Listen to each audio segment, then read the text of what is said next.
Only 2 centuries ago, a shallow inland sea dominated California's Central Valley. And a ring of impenetrable reeds, called tules, was Tulare Lake, then the largest body of freshwater west of the Mississippi River. At the end of the 19th century, newly arrived settlers began draining it to provide water for agriculture and growing cities and to defend against destructive floods. But during wet years, as 2023 has turned out to be, Tulare Lake seems to rise from the dead, with some labeling it a phantom lake. The reality is, Tulare Lake was never gone in the first place. Seasonal rains created an ebb and flow of the boundaries as the shoreline shifted. In drier years, Tulare was 2 lakes separated by a land bridge. In wetter years, these lakes connected and created an archipelago. In the driest years, the southern lake disappeared and the archipelago became a beach. Rather than killing the lake, farming simply intensified this rhythm of flooding and droughts, long periods of agricultural fields punctuated by heavy floods. Tulare Lake is not a phantom, but a revenant, that which returns. Its resurgence was noted in 1997 and 1983, and now this year, but it's a constant cycle. As the Algerian French philosopher Jacques Derrida wrote, "A ghost never dies, it remains always to come and to come back." In 1936, the last speaker of the Chunut language, Yoimut, warned historian Frank F. Latta that the lake would return, and that she wanted to see that time herself. Yoimut had spent her childhood on an island in the lake, now the site of a small farming town called Alpaugh. Ranchers eventually forced Yoimut and her family off the island, threatening to set the dry reeds on fire.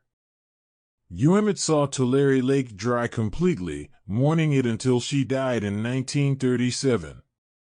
She grieved to Latta, "Cotton, cotton, cotton, that is all that is left." Chunuts cannot live on cotton, however. Yoimut remained hopeful that the lake would return.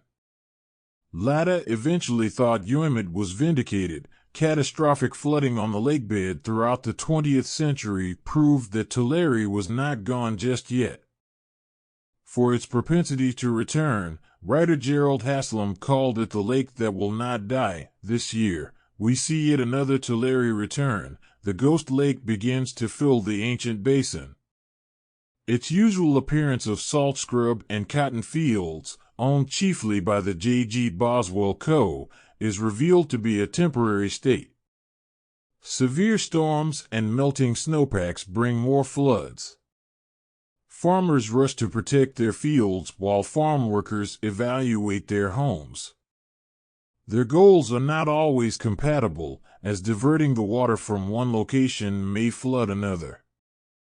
At a special meeting of the Kings County Board of Supervisors this month, Boswell representatives argued that it was within the corporation's rights to defend their property.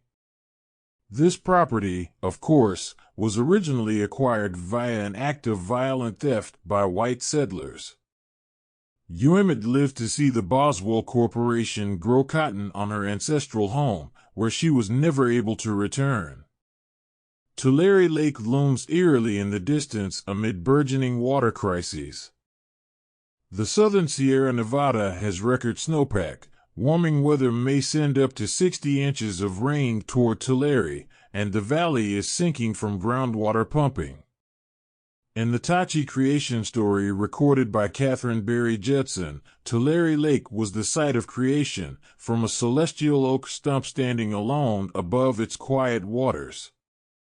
It is only hubris to believe that the very origin of creation could be kept hidden.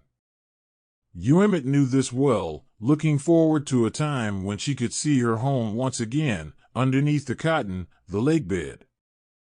In this valley, we reap what we sow.